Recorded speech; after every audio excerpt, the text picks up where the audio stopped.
Bonjour, bienvenue sur la chaîne Math Pro pour cette nouvelle vidéo consacrée à l'électronique de puissance. Dans cette vidéo, nous allons nous intéresser au premier chapitre de l'électronique de puissance. Nous allons parler des éléments semi-conducteurs en électronique de puissance. Pour mener à bien notre présentation, nous allons commencer par une introduction. Puis nous allons voir les semi-conducteurs de puissance. Nous allons suivre avec les diodes de puissance, les thyristors de puissance, les thyristors GTO, Gate Turn Off, les triacs, les transistors bipolaires de puissance, les transistors MOS de puissance, et nous allons faire des exercices. Sans plus tarder, en guise d'introduction, l'électronique de puissance est l'ensemble des techniques qui s'intéressent à l'énergie contenue dans les signaux électriques. Elle est l'une des branches de l'électrotechnique qui a pour objet l'étude de la conversion statique d'énergie électrique. Elle comporte l'étude des structures des conversions, de commandes des convertisseurs et des applications industrielles des convertisseurs. L'électronique de puissance a donc pour but de modifier la présentation de l'énergie électrique avec un rendement maximum.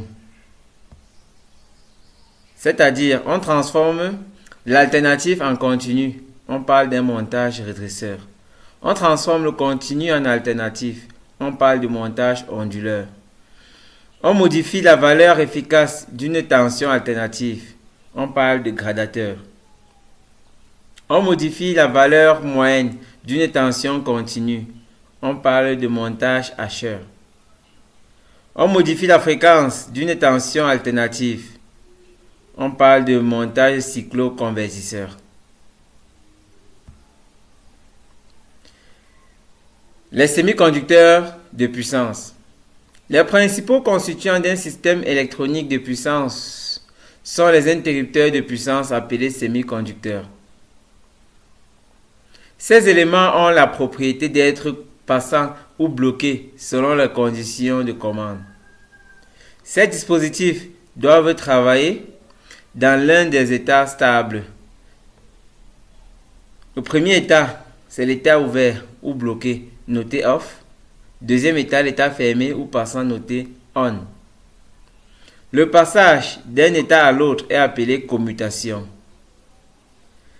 Les composants de l'électronique, les composants de puissance en semi-conducteurs peuvent être classés en trois groupes. On a d'abord les diodes, qui sont des composants non commandables, où les états on et off dépendent des grandeurs électriques du circuit. Puis on a les thyristors, qui sont des composants commandables uniquement à l'amorçage. Enfin, on a les interrupteurs entièrement commandables, c'est-à-dire les transistors bipolaires, les transistors à effet de champ, à grille isolée, les transistors hybrides, les thyristors commandés à l'ouverture, GTO. L'interrupteur idéal. L'interrupteur idéal est un élément sans dissipation d'énergie, c'est-à-dire la chute de tension est nulle à l'état fermé.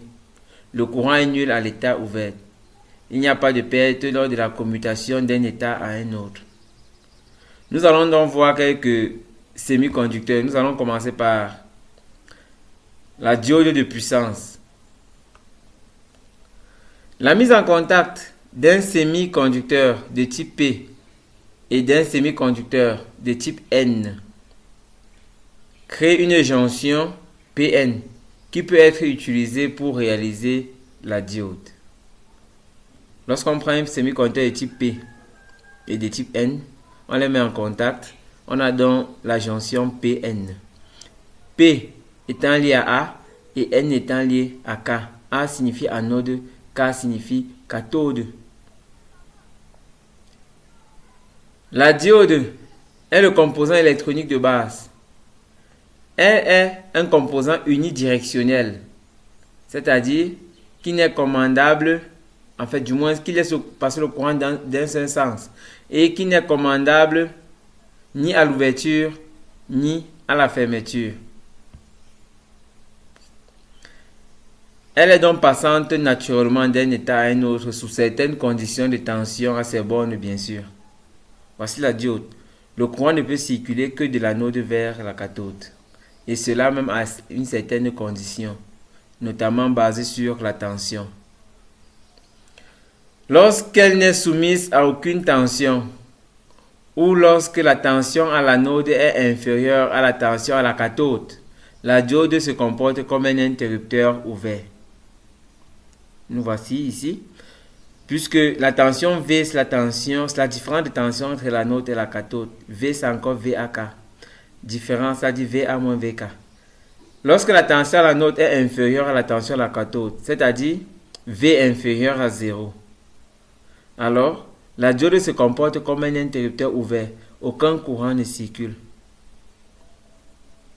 Si l'on applique une tension aux bornes de la diode, de sorte que l'anode devienne légèrement positive par rapport à la cathode, la diode agit comme un interrupteur fermé. Et un courant commence aussitôt à circuler de l'anode vers la cathode.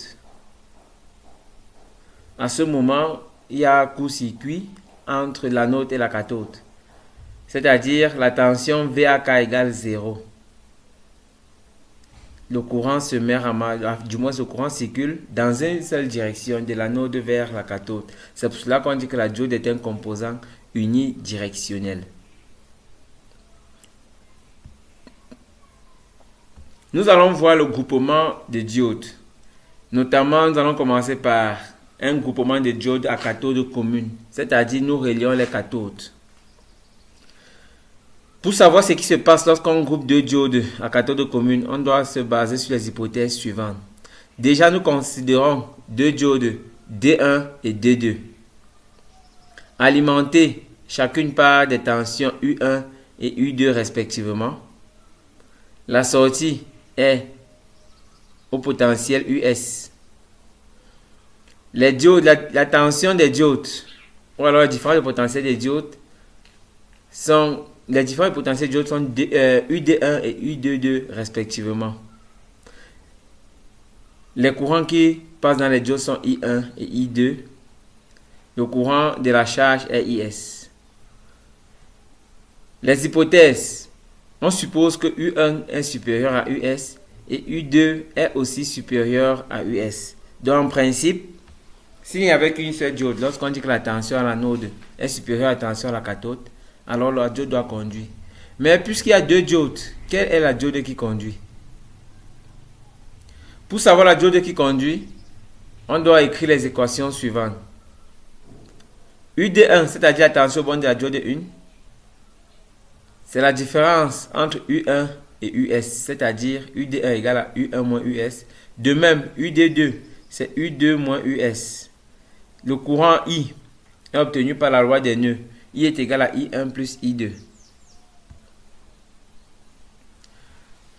Si U1 est supérieur à U2, bien sûr les deux sont supérieurs à US, mais on prend le cas où U1 est supérieur à U2, c'est la diode 1 qui doit conduire. Et si la diode 1 conduit, ça veut dire que UD1 doit donner 0. Et si UD1 donne 0, en se basant sur cette équation, on va voir que US est égal à U1. US sera égal à U1. Et si US est égal à U1, on vient sur la deuxième équation, on aura UD2 est égal à U2 moins U1.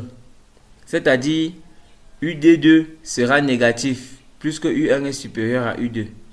Et si UD2 est négatif, alors la diode 2 est bloquée. Cela signifie que le courant qui circule dans la diode 2 est égal à 0. I2 est égal à 0. Ainsi, si on regarde la troisième équation, on aura I est égal à I1. Donc, si U1 est supérieur à U2, c'est D1 qui conduit. Maintenant, si U2 est supérieur à U1, la diode D2 conduit. Et si la diode D2 conduit, on aura UD2 égale 0. Si UD2 égale 0, en regardant la deuxième équation, on aura US est égal à U2.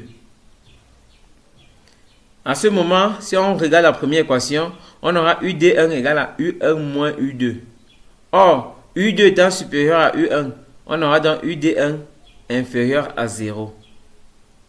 Donc la diode D1 sera bloquée. Ainsi, I1 sera égal à 0 et la troisième équation nous permet d'avoir I est égal à I2.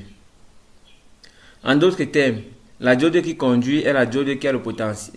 Dans un groupement en cathode commune, la diode qui conduit est la diode qui a le potentiel à l'anode le plus élevé. Nous passons au groupement en anodes communes.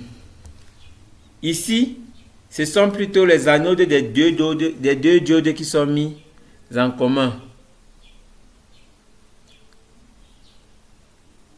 Les diodes sont alimentés par U1 et U2, US étant la tension de sortie. I1 et I2 sont les courants des diodes et I le courant des charges. Les hypothèses. On va supposer, avant cette étude, que US est supérieur à U1. US est aussi supérieur à U2. On a les équations suivantes. UD1, que voici, c'est égal à US moins U1. En réalité, US regarde par en haut. On a UD2, c'est égal à US moins U2. I est égal à I1 plus I2. Si U1 est inférieur à U2, la diode D1 conduit. Et si D1 conduit, cela signifie que UD1 égale 0. En regardant la première équation, on va se rendre compte que US est égal à U1. Ainsi, UD2 sera égal à U1 moins U2 qui sera inférieur à 0. Donc la diode D2 sera bloquée. I2 sera égal à 0 et I1 sera égal à I.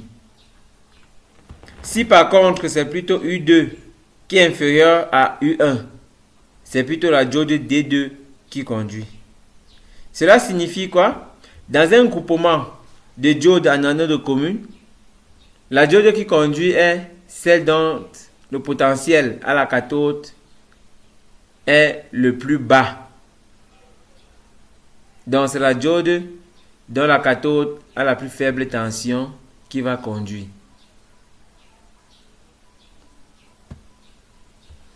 Nous avons fini avec la diode de puissance, nous passons au thyristor de puissance.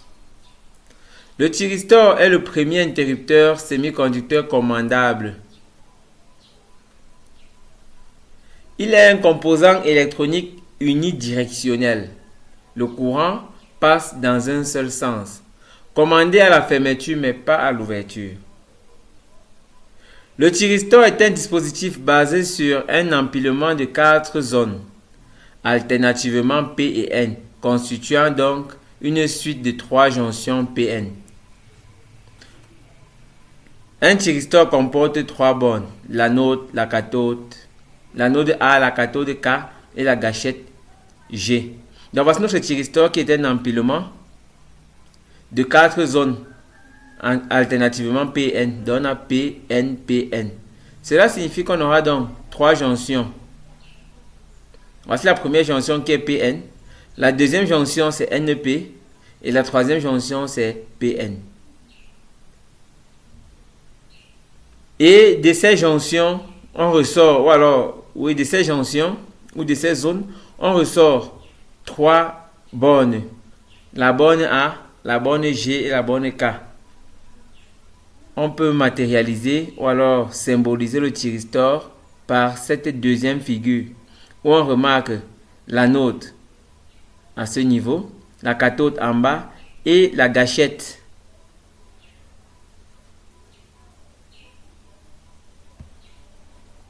Le thyristor agit effectivement comme un interrupteur automatique, rapide, dont les contacts s'ouvrent et se ferment selon les 2 modes suivants. Le premier mode, l'état passant. L'amorçage du thyristor est obtenu par un courant de gâchette Ig positif, d'amplitude suffisante et de tension VAK positive. Donc, l'amorçage du thyristor, contrairement à la diode, se fait sous deux conditions. Pour la diode, l'amorçage demandait une seule condition. Il fallait que la tension VAK soit supérieure à 0. Avec le thyristor, dit la tension VAK supérieure à 0 est insuffisant. Il faudrait aussi que le courant de gâchette soit positif, c'est-à-dire IG positif. Donc, les deux conditions pour l'amorçage d'un thyristor, VAK supérieur à 0 et IG supérieur aussi à 0. C'est-à-dire IG existe. L'état bloqué. On distingue deux types de blocage du thyristor. On a le blocage naturel, c'est-à-dire par annulation du courant IAK. Et le blocage forcé par inversion de la tension VAK.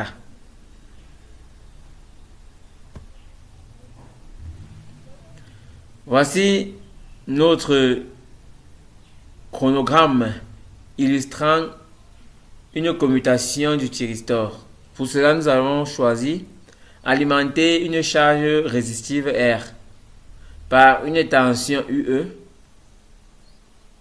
Entre ces deux éléments se trouve un interrupteur de commande qui est le thyristor. Le thyristor est commandé par son courant de gâchette IG. Voici la première tension en rouge que représente la tension d'entrée. Il s'agit d'un signal sinusoïdal. Nous avons matérialisé le courant de gâchette en bleu. Ces tirets bleus, ce sont les impulsions IG. Si c'était une diode, alors le fait que UE soit supérieur à 0 donne la condition suffisante d'amorçage de la diode.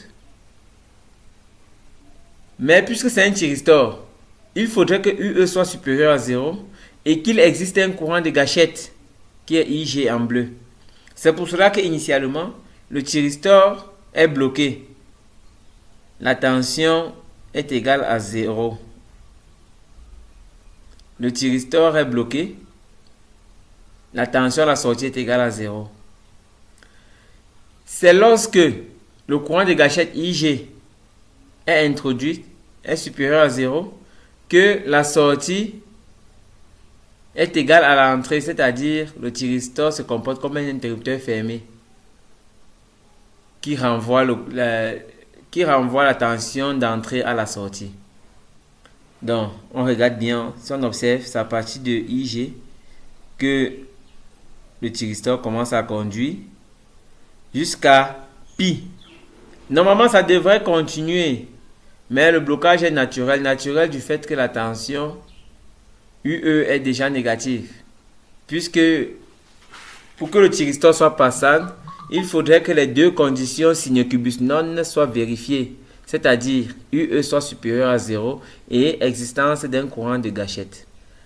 À ce niveau, il y a bien courant de gâchette, mais la tension UE est négative. Cela signifie que le thyristor va rester bloqué. Le thyristor va rester bloqué jusqu'à ce que la tension devienne encore positive et qu'il y ait courant de gâchette. C'est pour cela que l'amorçage se passe encore à ce niveau. Donc là, c'est la courbe de commande d'un thyristor, la courbe de commutation du thyristor. Nous allons passer au prochain semi-conducteur, qui est le thyristor GTO, Gate Turn Off. Le thyristor GTO est un composant commandé à la fermeture et à l'ouverture. Il est une évolution du thyristor classique qui a la propriété de pouvoir être bloqué à l'aide de la gâchette. Il suffit d'injecter un courant dans la gâchette. Positif pour l'amorçage, négatif pour le blocage. On voit très bien que le thyristor GTO ressemble, du moins en termes de symbole, au thyristor classique. Cependant, le courant de gâchette circule dans les deux sens. Cela signifie que le thyristor GTO est commandable à l'ouverture et à la fermeture, contrairement au thyristor classique qui n'est commandable qu'à l'amorçage. Nous allons passer à un autre semi-conducteur qui est le triac. Le triac est un composant électronique bidirectionnel. Le courant passe dans les deux sens, commandé à la fermeture. C'est équivalent à deux transistors montés tête bêche et commandés par une seule gâchette. Le triac s'amorce par injection ou extraction d'un courant de gâchette suffisant. Ensuite, comme les thyristors, il reste à l'état on tant que le courant A1, A2 reste supérieur au courant de maintien IH. Dès que le courant A1, A2 est inférieur à IH, le thyristor redevient un interrupteur ouvert. Voici le symbole d'un thyristor, d'un triac. Le triac devient un interrupteur ouvert. Voici le symbole d'un triac. Il s'agit de deux thyristors montés tête bêche, comme sur cette image. Et contrairement au thyristor, le triac permet de conduire le courant dans les deux sens. Donc, on parle de composants électroniques bidirectionnels. Nous allons passer à un autre semi-conducteur qui est le transistor bipolaire de puissance. Le transistor de puissance existe essentiellement dans les types NPN. C'est vrai qu'il existe des types PNP, mais généralement utilisé en électronique petit courant. Si on parle d'électronique de puissance, grand courant, alors les transistors utilisés sont essentiellement du type NPN. Il comprend une couche N fortement dopée constituant l'émetteur. C'est notre émetteur qui est la couche N. Une couche P très mince et faiblement dopée constituant la base que voici. Et enfin une couche N fortement dopée constituant le collecteur que voici. Donc le dopage ici est fonction ou alors la largeur des figures est fonction du dopage. Les deux couches N sont très larges, c'est-à-dire fortement dopées, et la couche du milieu étant faiblement dopée est représentée par un rectangle de très mince largeur. Voici la structure, voici le symbole. L'émetteur, le collecteur et la base.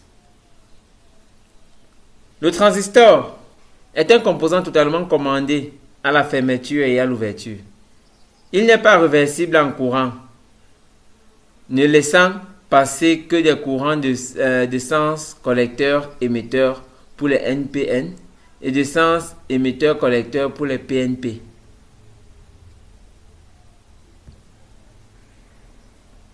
Le transistor bipolaire utilise une commande à courant IB. Donc c'est pour commander l'amorçage ou alors l'ouverture et la fermeture du transistor. C'est au niveau de la base, c'est-à-dire commandable par le courant IB.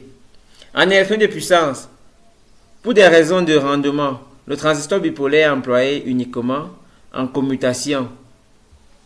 Nous fonctionnons uniquement en régime de commutation, c'est-à-dire soit le transistor est bloqué, soit le transistor est saturé. Bloqué, c'est l'interrupteur ouvert et saturé, c'est l'interrupteur fermé. Pour qu'un transistor soit saturé, il faut injecter un courant de base IB suffisant. Nous avons vu que le transistor est commandé par courant de base. Alors, pour rendre ce transistor interrupteur fermé, il faut injecter un courant de base suffisant. C'est-à-dire le courant de base doit être supérieur au courant de base de saturation. IB supérieur à IB sat. À ce moment, le courant du collecteur IC sera égal à IC sat. Et le transistor sera fermé, c'est-à-dire il y aura court-circuit entre l'émetteur et le collecteur. VCE sera égal à 0. Pour qu'un transistor soit saturé, nous avons dit qu'il faut injecter un courant de base IB suffisant. Dans le cas contraire, c'est-à-dire en absence de courant de base, le transistor est bloqué. C'est-à-dire IB est égal à 0. IC aussi, il n'y aura pas de courant qui va circuler du collecteur vers l'émetteur. Donc IC sera égal à 0. À ce moment, VCE sera égal à la tension de polarisation VCC. Nous passons à un autre semi-conducteur, les transistors MOS de puissance. Le transistor MOS est un composant totalement commandé à la fermeture et à l'ouverture par la tension VGS, contrairement au BJT, qui était commandé par courant de base. Les MOS sont commandés par tension grille-source. Il est rendu passant grâce à une tension VGS positive de l'ordre de quelques millivolts. La grille est isolée du reste du transistor, ce qui procure une impédance grille-source très élevée. Voici notre grille, voici la source. Le transistor est bloqué, off, si VGS égale 0. C'est-à-dire lorsqu'il n'y a pas, puisqu'on a dit que le transistor est commandé en tension VGS, lorsque VGS égale 0, lorsqu'il n'y a pas cette différence de potentiel entre la grille et la source, alors le transistor est bloqué. C'est-à-dire c'est un circuit ouvert ou alors un interrupteur, un commutateur ouvert. Le transistor est saturé si VGS est supérieur à 0. À ce moment, c'est comme un interrupteur fermé. Nous venons là de voir les semi-conducteurs. Mettez une pause à la vidéo et vous faites les deux exercices suivants. Le premier exercice qui est un ensemble de questions de technologie. Deuxième exercice qui est un circuit à étudier. Merci d'avoir suivi cette vidéo jusqu'à la fin. On se retrouve au chapitre 2 en électronique de puissance.